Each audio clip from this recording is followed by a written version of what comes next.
Hello Bookish friends, and welcome back to my channel. My name is Lexi, and in today's video we are going to be talking about the books I read in the month of September.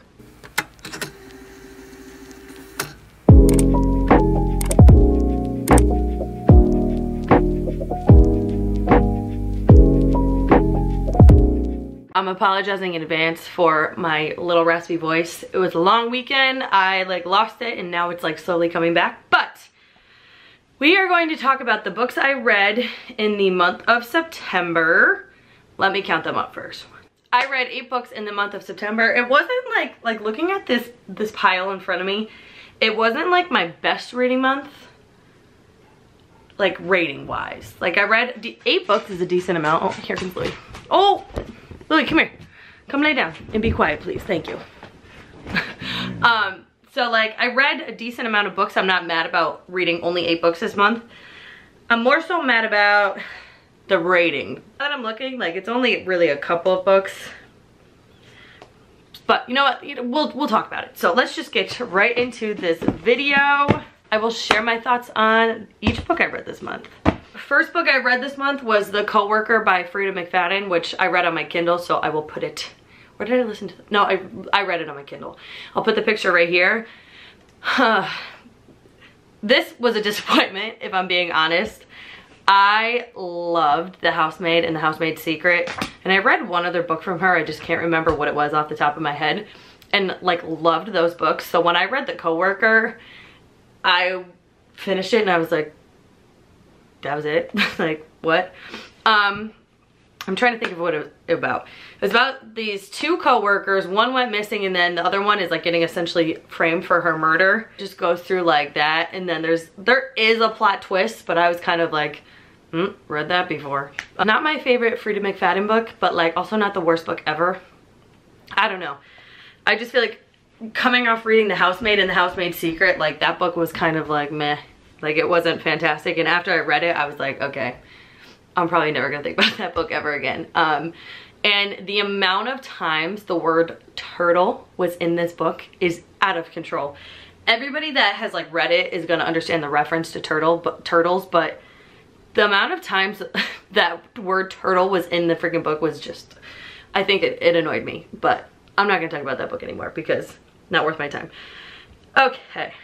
The next book I read was Ghost Eaters by John. Nope. Where did I just get John from? It literally doesn't say John anywhere. No idea where I just got the name John from. Ghost Eaters by Chapman. I listened to this on audio. I thought this was gonna be fantastic, and I gave this, oh by the way, I gave The Coworker, I gave it 3 stars. It's more like a 2.5 star, but whatever, we'll leave it. I gave this book 2 stars. This book sounded like it was going to be unreal. It says, pop a pill, see the dead. Side effects may occur. So essentially this girl, Erin, is obsessed with her really toxic ex-boyfriend, and they're on and off, and she pretty much does anything he says. And he ruins her life, and she doesn't care because she claims she loves him so much. And then he dies, and one of their friends, there's a group of 4 of them that always hang out and do stuff together. One of the friends says, oh, what's the guy's name? Silas is the ex-boyfriend. So he says, oh, before Silas passed away, he wanted me to tell you guys about this drug that you can take where you can see ghosts when you take it. So I was like, oh my god, that's gonna be so cool. Now the vibes were spooky, but the amount of times I heard the same is getting their lawn done, so it's gonna be quite noisy, and Louie's just gonna continue to work, so I just closed the door.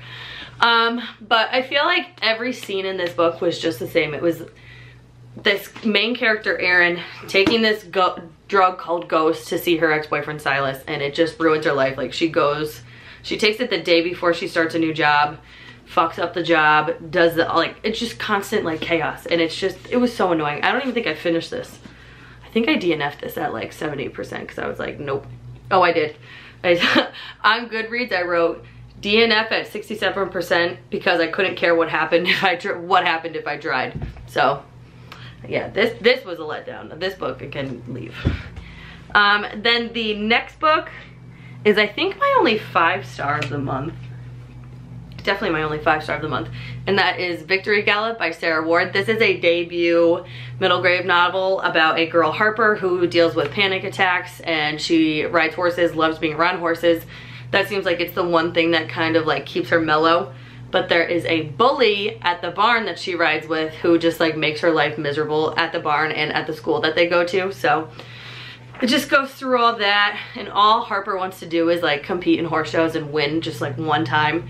But yeah, so she learns to deal with her panic attacks, and there's friendship involved and horses. Like, what more could you really want in a book? This was a 5-star. I absolutely love this book, and I hope that more books come out like this. When I was young, I used to watch this like TV show called The Saddle Club, and it was basically just like these 3 girls like riding horses and living life, and this gives me those same vibes. So I'm hoping this turns into a series so I can like read more in this world. I love Harper. Harper is like one of my favorite like characters I've ever read, so yeah. Next, this is What Became of Magic by Paige Crutcher. I was very kindly gifted this early copy of this book, but I didn't love it. I'm not gonna lie. I got to page 102. I still have my bookmark in here.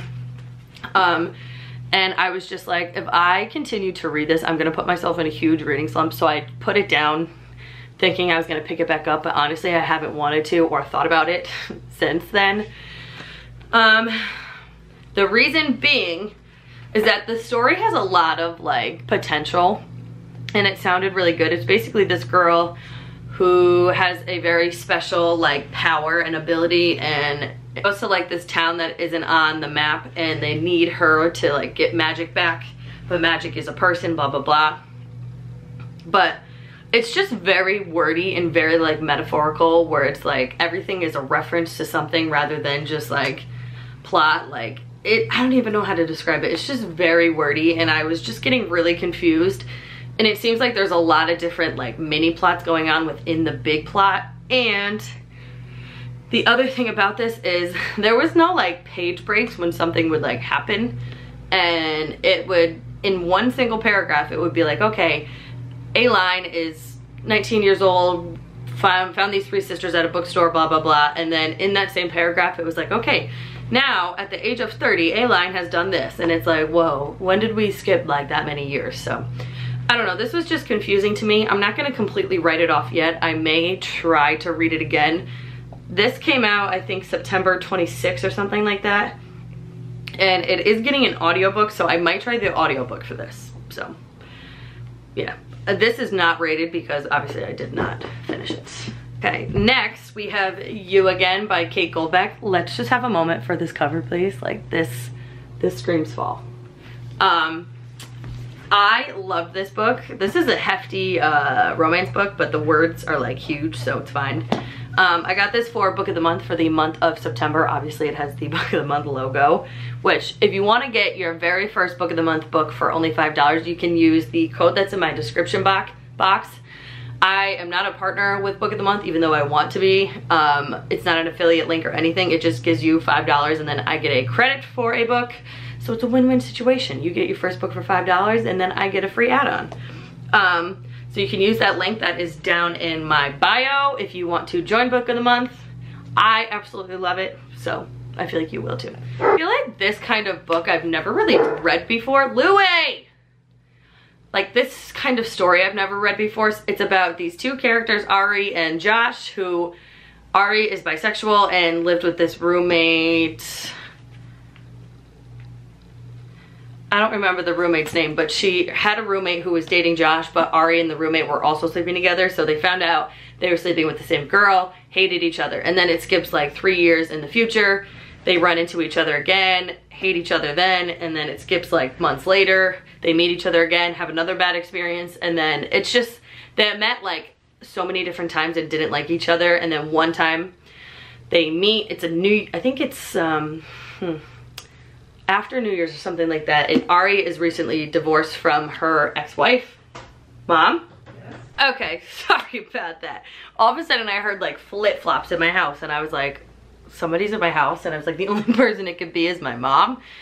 And Louis didn't bark, so it was her. But I forgot what I was saying, but basically these 2 run into each other pretty much every year, every other year, every 3 years. and have really bad experiences with each other. And then there's one year where they're both coming off of really bad like breakups slash splits from their partners. And they're like, you know what, let's be friends, let's confide in each other, blah, blah, blah. And then obviously they end up falling in love. But I love the relationship between these two once they become friends. They just have a very silly like relationship where they make like inside jokes all the time. And you can just tell that the two really love each other, and it's a beautiful story. It really is. So I gave this book 4 stars, and the only reason I didn't give it 5 is because there was no like sex scenes in it. Like it wasn't spicy at all, and there was parts of the book where like Ari would make like sexual jokes about like loving having sex and all this stuff, but you didn't really like see any of the spicy scenes. Like there was like one, and then there was another time that they were like getting into it, and then the scene just cut. So that's why it only got 4 stars. The next book I read is Such Sharp Teeth by Rachel Harrison. This is my first time ever reading her, and it was so weird but so good. This book is about this girl, Rory, who is driving home. She's back in her hometown. She's driving home one night. It's dark out. There are like a lot of back roads because it's a small town.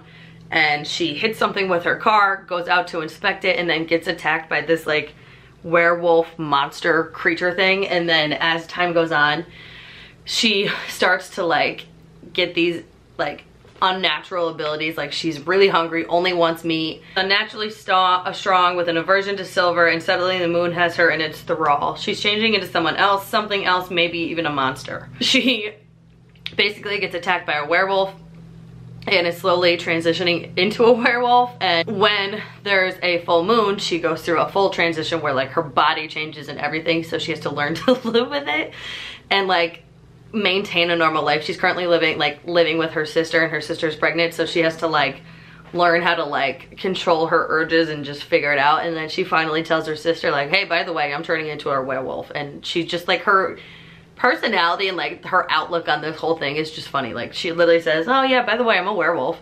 And her sister's like, what the hell are you talking about? Like that's not possible. And she's like, no, it is, watch. And then there is a romance in here and a bunch of other stuff. The plot twist of this was pretty good. I gave this a 4 star. It was a weird book. I don't know. I loved it personally, and I can't wait to read more from Rachel Harrison. So this was a 4-star read for me. Next, I read The Adventures of Amina al-Sirafi by Shannon Chakraborty. I read this for the Barnes & Noble Reading Challenge. I think the prompt was either with a shipwreck at its center or shipwreck on the cover or something. This has a ship on the cover, so I'm counting it. This is a hefty book. I listened to this on audio. It's basically about this pirate, Amina al-Sirafi, who was like notorious and just badass, and she hasn't been out in the world for like 10 years because she had a child and kind of settled down, but then she gets this remarkable offer to try to find somebody's like granddaughter, I think it is, and she gets the crew back together and then go on one last adventure. And I was a little nervous going into this because this is a thick book, but honestly this is action-packed the entire time. Like literally there's not 1 second of this that I was like, wow, I'm kind of bored, like we don't really need this part. But I didn't love this. I feel like it was hard actually to listen on audio because there's so many different characters and so many different like scenes and plots that it was kind of hard to like follow on audio. Like I feel like if I was reading it I would have probably been a little more involved, I would say. But I still gave this 4 stars because I did really like it and the ending was really good. You got your happy ending, which is pretty much all I ever asked for in a book. Like I don't want to be left miserable or pissed or anything like that. But, and one thing I will say, the audiobook of this was really good because the way they like did it, it almost sounds like a legitimate interview. Like she's talking and then like you can tell she like turns away and is talking to somebody behind her, and like you hear that in the audiobook, and it was really cool. So I did really like this, didn't love it, but a 4 star still, so that's pretty good. Next is another disappointing book, which I'm so sad about this because I had such high hopes for this book. This was included in my fall 2023 book releases, and I was so excited for this book because it gave major Harry Potter vibes, but it just did not live up to the expectations I had for it. And that book is The Library of Shadows by Rachel Moore. I don't know, like this cover is so cute. Like I love this cover, and it had all the potential in the world. basically about this girl. Este goes to the school that her father went to, and her father ended up leaving the school early and passed away a couple years. She was a little bit older when he died, but she wanted to go to the same school he went to figure out why he left and what was going on.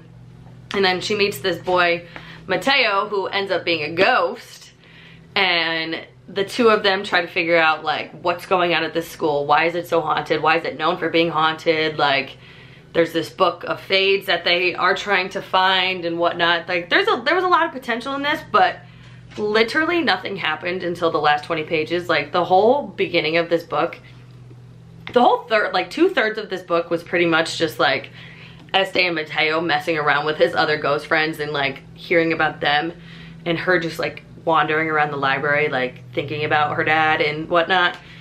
And then like the last like third of it was where everything happened, and I ended up skimming through the end, the last couple of pages of the book, because I was like, all right, I just want to figure out what happens. I don't know, like, I feel like I read all of this and I was like, okay, I'm so bored right now. Like, nothing's really going on. They're not really figuring anything out. And then the last 20 pages was when they did everything, and I was like, that sucks. But I don't know. I gave this 2 stars. I'm really sad about it because I really love this cover. Like, I really want to keep this book just because I love the cover, but I will never think about this book again, and I will never read it again. So it's probably gonna go to a different home. Last book I read this month was not on my fall TBR, but I got the audiobook for it from my library instantly, so I was like, yep, reading it. And that is A Stranger in the House by Shari Lapena. I was very, very, very kindly gifted her books. Every single book she's written was sent to me in this box, and so now I'm like slowly working my way through them, and this is the first one of hers that I ever read. And wow, this freaking book was action packed, and this isn't even that long. Like, this is like a 300-page book, and every second of this I was like, what's gonna happen next? What's gonna happen next? Oh my god, who did it? Oh my god, who did this? So I loved this book. I gave it 4 stars. I don't know why I didn't give it, like, it's actually, I think I rounded it up to 4.5 stars. Some of this stuff was kind of like, okay, I guess that. But in the end, this was wild. Like, this was a wild freaking ride. I love this. I'm gonna read you the description because it's gonna be easier that way. And if I try to describe it, it's not gonna make sense. It says, Karen Krupp was home making dinner for her husband. She was expecting him any second. The phone rang. It was the call she hoped she'd never get. She jumped in her car and raced to a neighborhood she thought she'd never visit. She peered into the dark, deserted building and braced herself for the worst. After that, she remembered nothing. They told her husband, Tom, she'd been in an accident. She must have lost control of her car as she sped through the roughest part of town. The police suspect that Karen was up to no good, but her husband refuses to believe it. Her best friend is not so sure, and even Karen herself doesn't know what to believe. Then she realizes something in her house has been moved. Someone's been there, and now everyone is a stranger. Everyone has a secret, one they might even kill for. So basically, this girl gets into an accident. A man is found dead. They think she murdered him, but she can't remember a single freaking thing. And then you kind of like read from her husband's perspective, and he's just like, what the hell is going on? Like, I don't even really know who my wife is. Is she somebody different? And then you read from her neighbor, who is just bonkers, and it just, I don't even have words to describe it. It was so freaking good. So I gave this 4.5 stars. These are the 8 books I read in the month of September. A pretty solid reading month. Not the greatest, a lot of duds in this pile, unfortunately, but overall a good reading month. A great start to my fall TBR, which the next video you see will be an update. Let me put this down. An update on my fall TBR. So I'm gonna go through the books that I put on the TBR, talk about the ones I read, talk about the ones I added, and the ones I still need to read. So that'll be the next video you see. But thank you for watching. I hope you enjoyed this video. Let me know your favorite book that you read in the month of September. Make sure to like this video, subscribe to my channel, and hit that notification bell so you're notified every time I upload a video. And thanks for watching. Bye.